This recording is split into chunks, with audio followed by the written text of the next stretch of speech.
Hello दोस्तों, मैं मोहम्मद यासीन खान। हमारे यूट्यूब चैनल एनसीईआरटी गुरु में आप सबका स्वागत है। हम आपको विज्ञान के पहले चैप्टर के बारे में बताएंगे जो कि रासायनिक अभिक्रिया एवं समीकरण के नाम से है। उसके कुछ महत्वपूर्ण क्वेश्चन के बारे में हम आपको जानकारी देंगे जो कि इस सत्र 2022 में अधिकाधिक आने की संभावनाएं हैं। तो दोस्तों, हमारे वीडियो में बने रहने के लिए हमारे साथ जुड़े रहें, जो कि हम आपको एक बहुत ही इम्पोर्टेंट क्वेश्चंस के बारे में जानकारी देंगे। तो सबसे पहला हमारा क्वेश्चन है जो कि बहुत ही महत्वपूर्ण क्वेश्चन है। वायु में जलाने से मैग्नीशियम रिबन को साफ क्यों किया जाता है? मैग्नीशियम रिबन को हम इसलिए साफ करते हैं क्योंकि उनके ऊपर मैग्नीशियम ऑक्साइड की परत चढ़ जाती है, Mg plus O2 gives MgO। ऐसे मैग्नीशियम ऑक्साइड की परत चढ़ जाती है दोस्तों, जो कि हम दहन करने से पहले, जलाने से पहले हम इस परत को रेगमाल पेपर से रगड़कर साफ करते हैं। फिर इसके बाद क्या करते हैं? दहन करते हैं। दहन का मतलब जलाना। तो दोस्तों, हम देखते हैं मैग्नीशियम रिबन की सतह पर उपस्थित मैग्नीशियम ऑक्साइड MgO की सतह को साफ करने के लिए दहन से पहले इसे रेगमाल से रगड़कर साफ किया जाता है। तो दोस्तों, ये हमारा पहला आंसर रहा पहले क्वेश्चन का। अब चलते हैं दूसरे क्वेश्चन के दूसरे आंसर के बारे में जानकारी लेते हैं। तो हम सबसे पहले देखते हैं कि लोहे की वस्तुओं को हम पेंट क्यों करते हैं। तो लोहे की वस्तुओं को हम पेंट क्यों करते हैं? सीधा सिंपल सी बात है कि हम उसको जंग से बचाने के लिए करते हैं। अब इसका केमिकल रिएक्शन क्या है या केमिकल अभिक्रियाएं क्या होती हैं, तो हम उसके बारे में जानकारी लेंगे। तो हम कोई भी चीज़, जैसे लोहा है, लोहे की कोई चीज़ है, कोई भी मेटल है, जैसे कि Fe कहते हैं आयरन को, लोहा। अब इसको खुला अगर हम छोड़ दिए तो हमारे वातावरण की नमी के साथ, नमी मतलब हमारी हवाओं में नमी होती है, नमी का मतलब H2O, वाटर में ऑक्सीजन होता है। तो ऑक्सीजन से अभिक्रिया कर कर क्या होगा? मेटल ऑक्साइड बनाएगा, मेटल ऑक्साइड बनाएगा, है ना। तो ये मेटल के ऊपर एक परत बन जाती है मेटल ऑक्साइड की, जो कि तमाम अलग अलग कलर की होती हैं। जैसे कि लोहे पर अलग कलर की होती है, चांदी पर अलग कलर की होती है, और दूसरे मेटल पर अलग कलर की होती है। तो चांदी पर जैसे काली परत चढ़ जाती है, तांबे पर जैसे हरी कलर चढ़ जाती है, तो ठीक इसी तरह लोहे पर लाल कलर की परत चढ़ जाती है मेटल ऑक्साइड की। तो इसलिए हम लोहे को, तो हम चलते हैं आंसर की तरफ। लोहे की वस्तुओं पर हम पेंट करने से उसकी अभिक्रिया वायु में उपस्थित नमी व ऑक्सीजन से नहीं हो पाती है। ठीक से समझना दोस्तों, लोहे की वस्तु पर पेंट करने से उसकी अभिक्रिया वायु में उपस्थित नमी व ऑक्सीजन से नहीं हो पाती है तथा वह जंग लगने से बच जाती हैं। तो हम इसलिए उसको पेंट करते हैं क्योंकि ये मेटल ऑक्साइड वाली परत ना बन पाए। तो जब नहीं बन पाएगी तो हमारे लोहे के औजार या लोहे के सामान क्या होंगे? खराब नहीं होंगे, उसमें जंग नहीं लगेगा, तो वो बहुत समय तक चलते रहेंगे। तो ठीक दोस्तों, हम चलते हैं नेक्स्ट क्वेश्चन की ओर। हमारा नेक्स्ट क्वेश्चन है,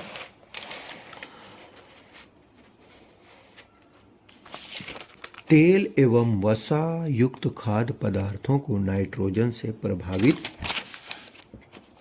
क्यों किया जाता है? तो सबसे पहले हम इसके बारे में जानकारी लेंगे कि हमारे जो खाद्य युक्त पदार्थ हैं उसमें नाइट्रोजन क्यों मिलाई जाती है, नाइट्रोजन गैस क्यों डालकर उसको हम प्रभावित करते हैं। जैसे कि हम चिप्स की पैकेट देखते हैं, हमारी मार्केट में उपलब्ध होती हैं, तमाम तरह की हर जगह दुकानों में उपलब्ध होते हैं पैकिंग वाले सामान। तो चिप्स की पैकेट में जो फूली हुई होती है उसमें एक विशेष प्रकार की गैस भरी होती है। विशेष प्रकार की गैस का नाम है नाइट्रोजन। तो हम जब उसमें नाइट्रोजन भर देते हैं तो वो हमारे वातावरण की ऑक्सीजन से ऑक्सीकृत नहीं होने देती उस खाद्य युक्त पदार्थ को, तो जिससे उनमें ऑक्सीकृत न होने के कारण वो लंबे समय तक खराब नहीं होते हैं। ठीक दोस्तों, समझ में आया।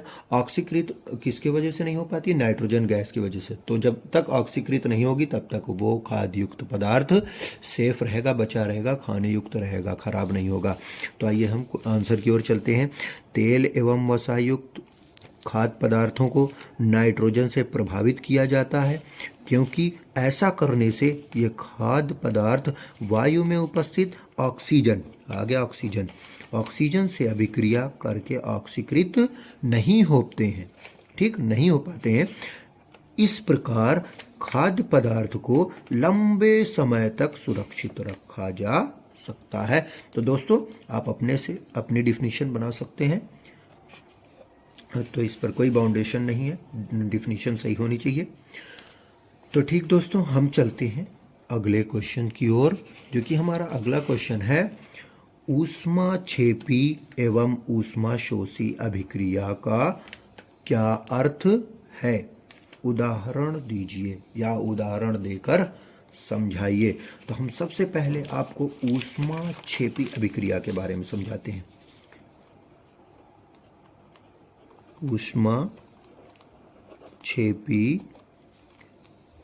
अभिक्रिया, ऊष्माक्षेपी अभिक्रिया क्या होती है, इसके बारे में हम सिंपल तरीके से पहले समझेंगे, सिंपल तरीके से एकदम। जैसे कि कोई भी अभिक्रिया कराएं, मतलब अभिक्रिया कराने के दौरान, अभिक्रिया कराने में दो या दो से अधिक पदार्थ भाग लेते हैं, ठीक, तो मतलब दो तत्व मिलते हैं, तो उनके मिलने के बाद जो उत्पाद बनता है, अभिकारक जिसको कहते हैं, अभिकारक, अभिकारक से बनते हैं उत्पाद, उत्पाद। अभिकारक में कई हो सकते हैं, दो से अधिक पदार्थ होते हैं, दो हो सकते हैं।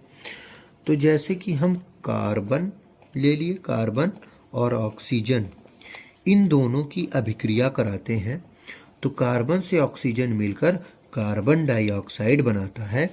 और जब ये अभिक्रिया होती है तो इस अभिक्रिया के दौरान क्या होता है? ऊष्मा निकलती है। क्या निकलती है? ऊष्मा, ऊष्मा या एनर्जी निकलती है, ऊर्जा निकलती है। तो कोई भी अभिक्रिया के दौरान या कोई भी अभिक्रिया कराएं, अभिक्रिया करने के बाद उसमें से क्या हो? ऊर्जा निकले, एनर्जी निकले, तो उसको हम क्या कहते हैं? ऊष्माक्षेपी अभिक्रिया। ठीक, जैसे कि अगला उदाहरण हमारा यह है, देखिए दोस्तों हमारे ये डिफिनीशन है, डिफिनीशन के बारे में हम देखते हैं कि जिन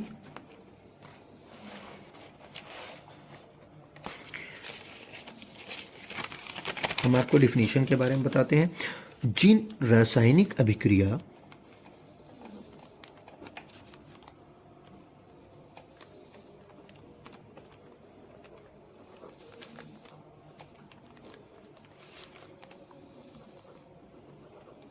अभिक्रिया में, दोस्तों देखते रहना, उत्पाद, उत्पाद के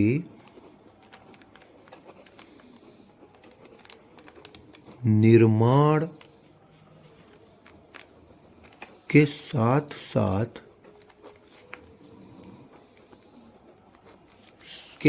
साथ ऊष्मा भी, ऊष्मा या एनर्जी या ऊर्जा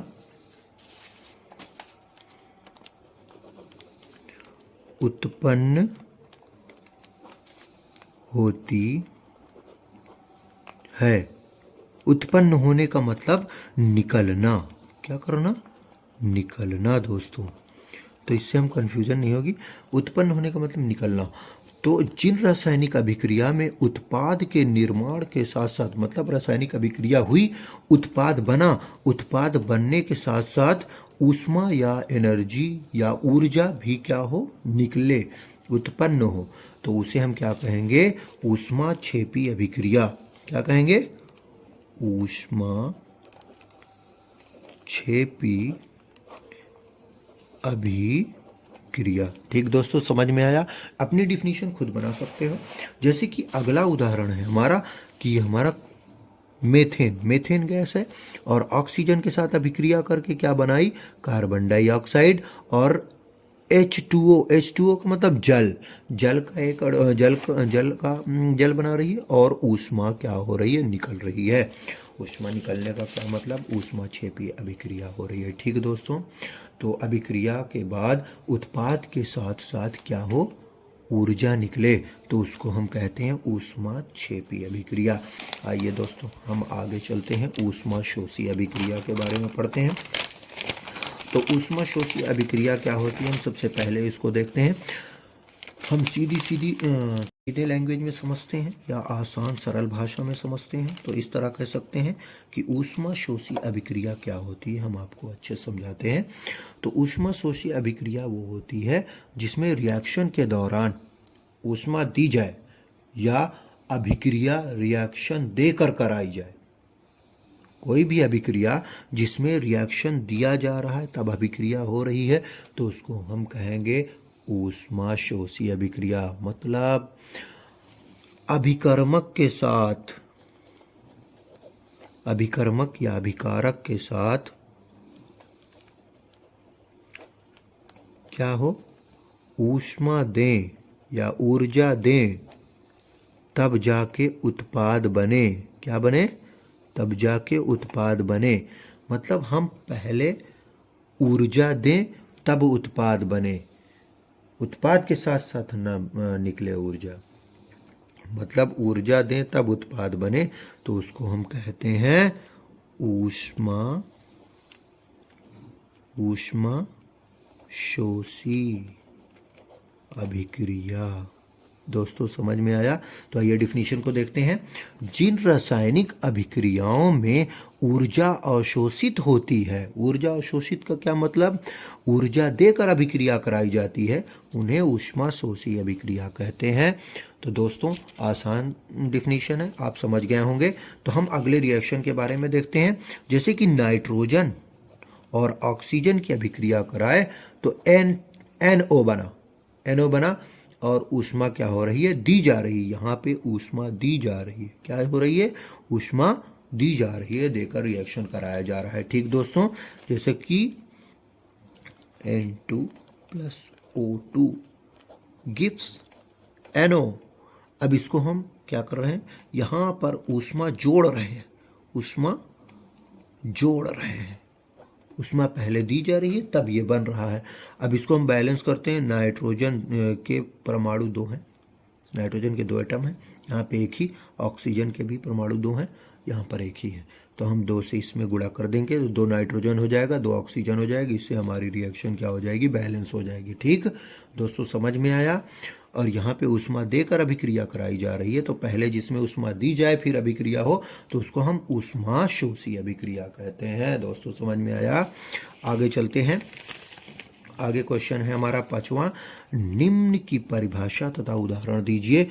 तो परिभाषा क्या है, पहला है संक्षारण। संक्षारण एक तरह का, जैसे कि हम जंग लगना पड़े थे पीछे, उसी तरह का कुछ मिलता जुलता टॉपिक है। तो संक्षारण क्या होता है, जब कोई धातु अपने आसपास अम्ल या आर्द्रता आदि के संपर्क, ठीक से समझ जाएंगे। आर्द्रता का क्या मतलब, नमी, हमारे इन वातावरण में क्या हो, नमी हो। नमी का मतलब वायु में जल की मात्रा उपस्थित होती है तभी वो नमी होती है। तो जल कैसे बनता है, हाइड्रोजन प्लस ऑक्सीजन, तब जाके जल बनता है H2O। तो यहाँ पे ऑक्सीजन से, है ना, तो ये जब नमी होती है तो वो मेटल जो है, मेटल का मतलब धातु, जब ऑक्सीजन से अभिक्रिया करता है तो मेटल ऑक्साइड बनाता है। दोस्तों मेटल ऑक्साइड जो एक धातुओं के ऊपर परत चढ़ जाती है, परत कई कलरों की आती है, जैसे धातु होता है वैसी कलर होती है, तो उनके ऊपर परत चढ़ जाती है, तो उसी को कहते हैं क्या, संक्षारण। क्या कहते हैं, संक्षारण। जैसे कि आर्द्रता, आर्द्रता का मतलब नमी, नमी का मतलब H2O, H2O का मतलब ऑक्सीजन से अभिक्रिया करेगा, तो आर्द्रता आदि के संपर्क में आती है तब यह संक्षारित होती है, और इस प्रक्रिया को संक्षारण कहते हैं। दोस्तों समझ में आ गया? बहुत बहुत धन्यवाद, समझ में आ गया होगा आप लोग का। उदाहरण, उदाहरण से हम आपको समझा देते हैं, जैसे कि चांदी, चांदी